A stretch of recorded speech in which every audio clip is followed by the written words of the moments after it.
There is a saying, you can take the boy out of Salford, but you can't take Salford out of the boy. Times were hard. We did things we shouldn't have done, but we did them to survive, really.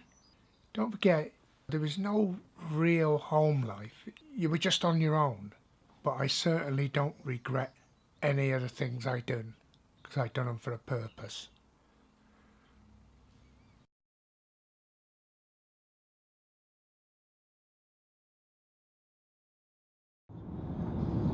I haven't been to Manchester for quite a while now. It must be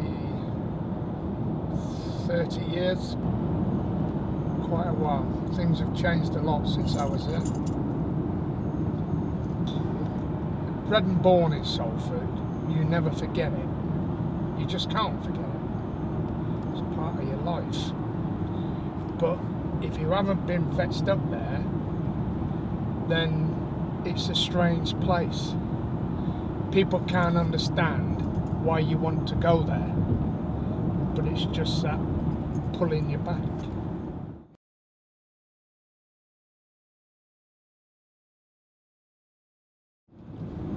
When you were so young, you didn't really realise they were bad memories. Everything was just normal, really, but when you look back as you get older, they were quite bad.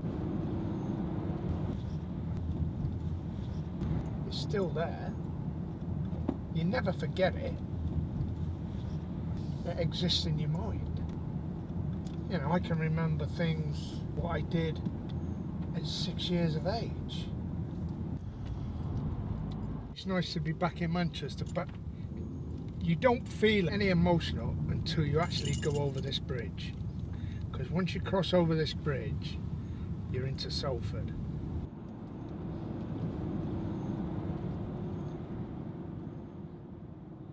There's Old Trafford football right in front of us. When I was a little, I must have been about 8. So everybody used to come back here to watch the game and park in our street. And we used to ask them if we could look after the cars. Some of them was alright. Some of them used to try and give us a clip round here for being so cheeky. We used to charge threepence or sixpence to look after the car. And then when they'd gone and we got enough, we used to go to the game as well. We used to run up to Old Trafford, but we used to be able to sneak in. We never paid. They had a turnstile at the front, but the bars were so wide and we were so skinny, we could get between the bars and sneak in.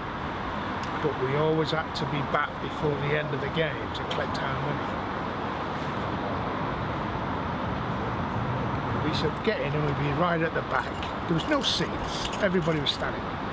And whoever was right at the back, the blokes used to pick us up. And they used to hand us down over their heads, right the way to the front. You know, one in front of the other. But then you had to squeeze your way out to get home before they got home to their cars, unless you didn't get paid. My dad found out, he'd more than likely give me a good hiding, which I had plenty of.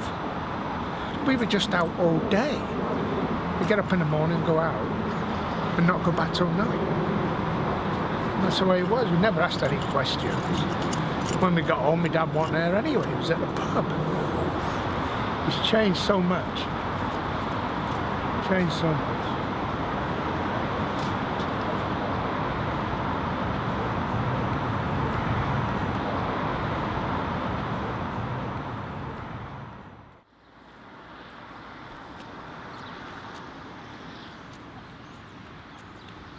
This is the original Monmouth Street, where I was fetched at.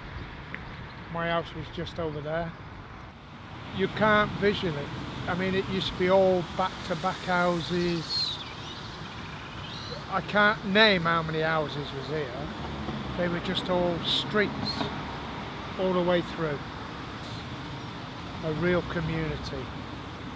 It really was. You never ever lock your door. Feeling quite emotional now, standing here.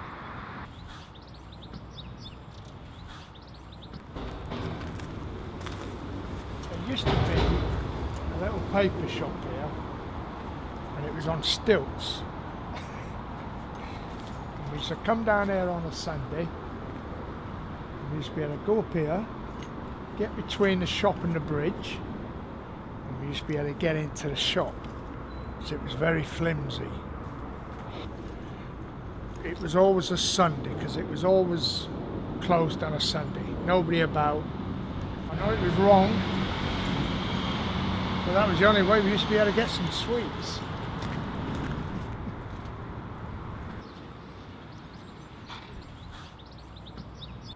Down here used to be the coal barges, and that's where my mum used to send us with a pram to get the coal.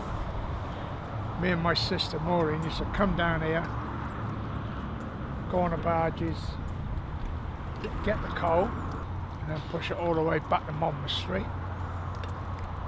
And we worked out if we went twice we could sell a pram full.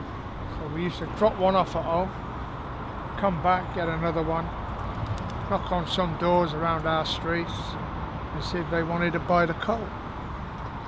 And then sometimes we'd come down and we'd let one of the barges loose on one end and push it over to the other side with a pole that was there. And over there was the soft drinks factory, Arrowater. And that's where we went and got our soft drinks late at night. And then we used to come back down the bank, back to the bar, and then push it back this side, and off we used to go back home then. Till one night there was a policeman waiting at the top for us.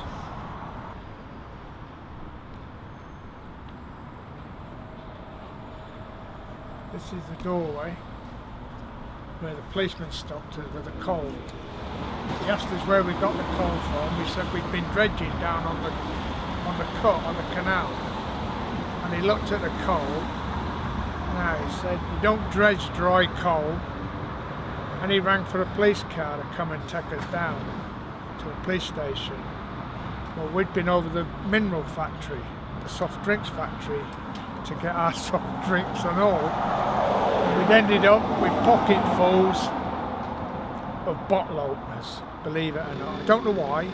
So the policeman was stood out on the road waiting for the police car and wasn't looking at us. So what we did, we posted them all through the letterbox in this doorway. So it all ended okay in the end. They did take the coal off us and get rid of it. And it didn't really matter because we just went back the next night and got some more. Yeah. Fond memories, aren't they? I can remember when I was about 8. My mum used to get me to run a note for her for some reason up Odsall Lane to a bloke, but I didn't know who he was. I used to take a notes up to him every few days. I just wondered, I didn't take any notice of it. And then one day, I hadn't been to school, so I went home a bit earlier, and I couldn't get in. So, anyway, the neighbour was at the door, next door. She said, "What's the matter?" I said, "I can't get in." She said, "Well, come round and you climb over the wall and go in the back door." So I went in her house, walked through, climbed over the wall, and as you climb over the wall, you can see into the living room. And there was me mum on the settee with this bloke I'd been taking the notes to. I thought then they were a bit friendly. She told me off and told me not to tell me dad, so I didn't. Anyway, it was must have been a week or two later, just me and Pauline at home. Anyway, this morning we got up. Mum said, "Oh, you're not going to school today?" And she started packing. I thought, "Oh, we must be going on holiday." She packed it all together, packed everything up, packed the pram, and off we went. We left the house, walked across the croft. I don't know where we was going. I didn't have a clue. I was too young. Anyway, it got to night time. We was in a park, and we went to sleep on a bench all night. Up the next morning, roaming round again. And the following night, we ended up on a railway station, and we slept in a waiting room. But we ended up in Liverpool anyway. One bed, And me and Pauline used to sleep on the settee, top to toe. It seemed ages. But actually it was only a few months. Then one Sunday morning, we got up, she dressed Pauline, and come on, she said, we're going down.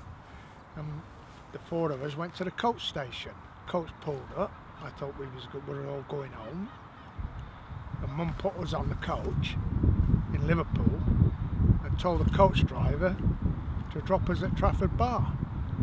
We got on the back seat, looked at the back seat, and there she was waving at us.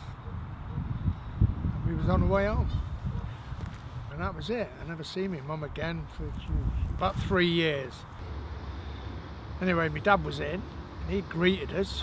He took one look at us, and he just stripped us off naked. Made us stand in the lobby, and he went and got all the neighbours to show him what a state we was in. We was bitten everywhere with fleas, all over, completely covered in flea bites. It was absolutely terrible. It was voting day, it was May 1949. I was only 6. Got to the school had railings like that around.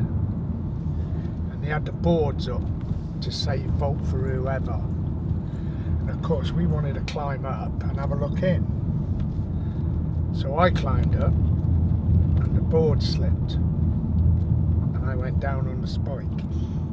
And all I can remember then is one of the docks was quite nearby, and one of the dock coppers come, and they'd rang for the ambulance, and he sort of lifted me off. So I weighed nothing, I was only a tiny little thing, and I can remember him pushing cotton wool in an hole here, right in my stomach, before I went to the hospital. Down on the right there used to be the box factory. And it had quite a big doorway, and my dad used to kick me out at night, or I used to leg it to save me having a good hiding, and I used to spend the night in the doorway. I mean, I was very young, or 10 maybe 11. I spent many a night in that doorway. He didn't have a clue where I was, because if he'd have found me, he'd give me a good hiding.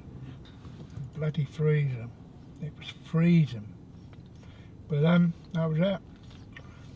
I used to leave there in the morning. Usually I used to go around with my Auntie Polly's, who lived in Little Monmouth Street here, and knock on her door. I didn't used to go at the night because I didn't want to wake him up, you know. I took Pauline one day to Grand's. We had to catch 2 buses to Withenshaw. Went in the back door, and Gran seemed a bit flustered, and I wondered what was the matter, but I didn't take any notice. And there was a little girl running around, and I said to Gran, who's that? Oh, she said, it's a neighbour's, I'm looking after her for a neighbour. Anyway, with that she said, come on, you'll have to go because you'll miss your bus. I thought we've only just got there. But anyway, she shuffled us out the front door to go back, and as we're walking out the front gate, I turn round to wave, and I see a woman up in the bedroom. And it turned out it was my mum, and that was her little girl.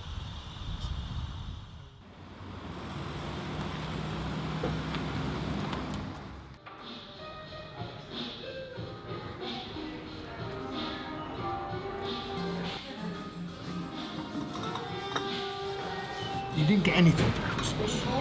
You might as well have forgot about Christmas. You put your stocking out, as all kids do. All you used to get in it was maybe an apple and an orange. You never had any toys. They just couldn't afford toys. You know, that was out of the question. Christmases come and went.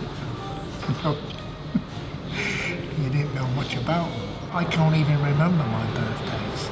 Can't remember anybody saying to me happy birthday. But, you know, that's life. It ain't done me any harm.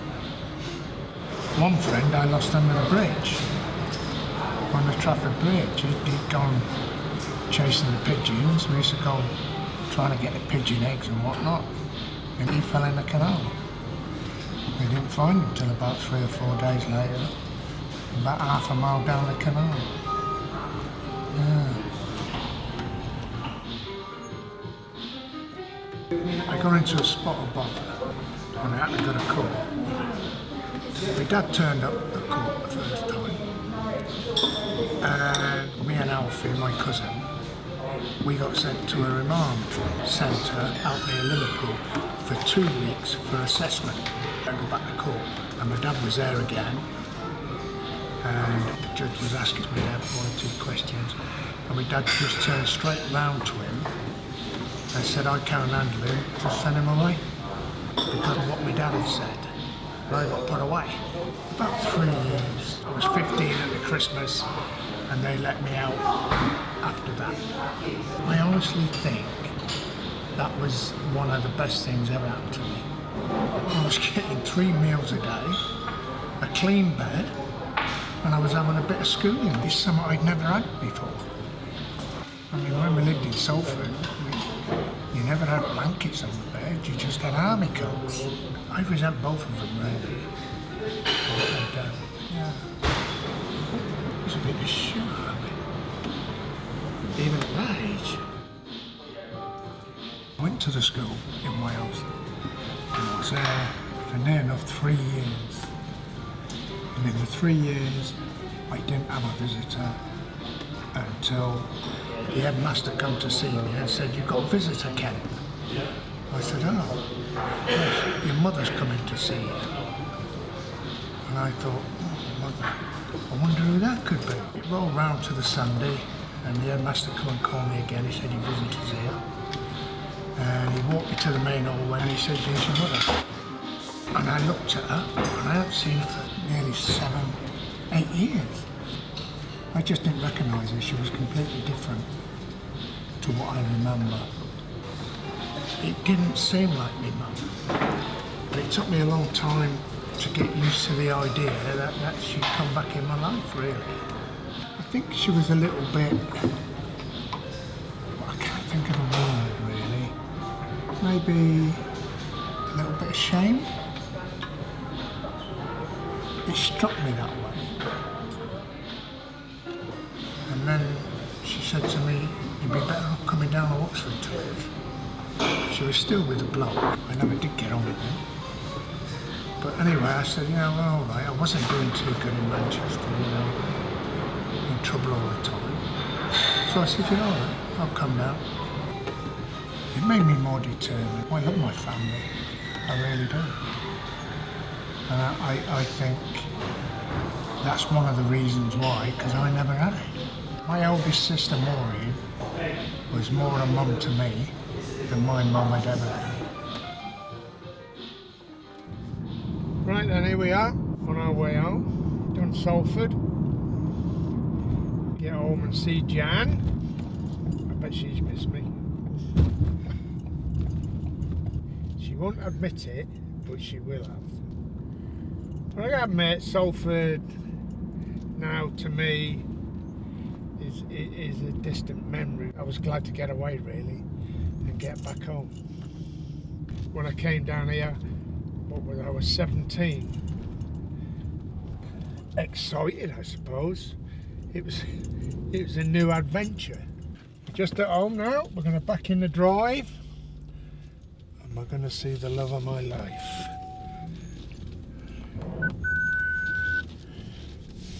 And I bet you a fiver she's got the kettle on.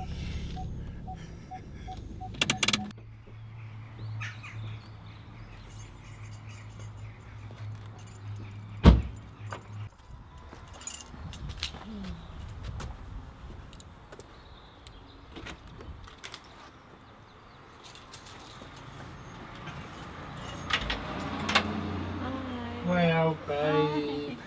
All right. Had a good time? Yes, thank you. How are you? Hi. All right. Hello.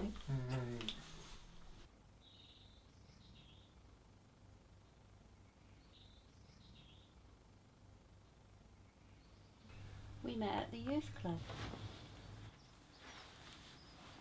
Yeah. God, that was a long time ago. It was. I did something, didn't I? You were dancing with somebody else. That was it, and I bumped into And you bumped into me. You stood on my foot. That was it, and you hit me. I walloped him across the shoulder. Yeah, that was it. I remember now. Thought he was an annoying little whatever. He was a real Jack the Lad. Typical, what shall we say? Catch? Oh, Good catch? No, I don't think so. No? Not at the time, no. He pestered the life out of me. Boy, come on. You've done a bit of chasing. No, I didn't. No? I didn't do any chasing. I used to work at Nielsen's, and you used to work in the factory and you finished earlier than me. I always said no to him. He kept asking for a date and I said no. And when I came out of work, who was there? Me? On my motorbike. But got there in the end. That's a northerner coming out on me. You never give up. He couldn't settle here at first. Salford just keeps drawing you back. He even used to go to Manchester at the weekend on a little motorbike, and it used to take him about 6 hours. 6 hours or more on a little motorbike because it still had a draw. We got married because I was expecting our first child, and it was what you did. And our honeymoon was spent in a caravan on the Isle of Wight. Yeah. I mean, my dad loved him right from the start because he was so open and a Jack the Lad, and my dad just took to him. But Mum was a little bit more apprehensive because I suppose she could see the devil in him. I don't know. My mum liked to be the boss, but he wouldn't have any of it. He would answer her back and just walk out the room. She got used to it, but at first she didn't like it at all. You speak to me like that, who do you think you are, you little whippersnapper? You know, I mean, it took her a long time before she'd actually apologised to him because he knew how she felt. And she wrote in the card, we've still got it upstairs, "Well, Jim, you finally proved me wrong. I apologise for doubting you, and I can honestly say I couldn't ask for a better son-in-law." I always said to Jan, they were the parents really I never had. He's got far more to talk about with his sister than I've ever had. I've got 2 brothers, and we don't talk about our childhood at all, really. I don't know why, but we don't. I haven't got the memories. Jim and Maureen, both of them have got so many memories of what happened in their lives, but I haven't got that. I've got good memories. I had a good childhood. The pair of them have got this connection that I haven't got with my brothers. He's always got a smile on his face. I mean, he's got that shed and he'll open the top half. He's got a bugle up there. And if I'm feeling a bit low or a bit down, he's got this very great brass bugle. I don't know where it comes from. And all of a sudden I'll hear like that. And there he is, hanging out the shed doing that. Whatever the neighbours think, I really don't know, honestly. Oh. He's never miserable. Never. He can always make me laugh. He loves his family, likes nothing better than to be surrounded by them. He loves life. Let's put it that way. Absolutely loves life. And whatever life throws at him, he just gets on with it, never complains. He doesn't dwell on the past. You know, he never lets it get him down. He just lives for today. He hasn't got a chip on his shoulder, which a lot of people probably would have had. You know, I mean, his experiences were, well, we could never imagine some of the things that happened to him. What more can I say? 54 years later, 1 son, 3 grandchildren, 4 great-grandchildren, and we did it together.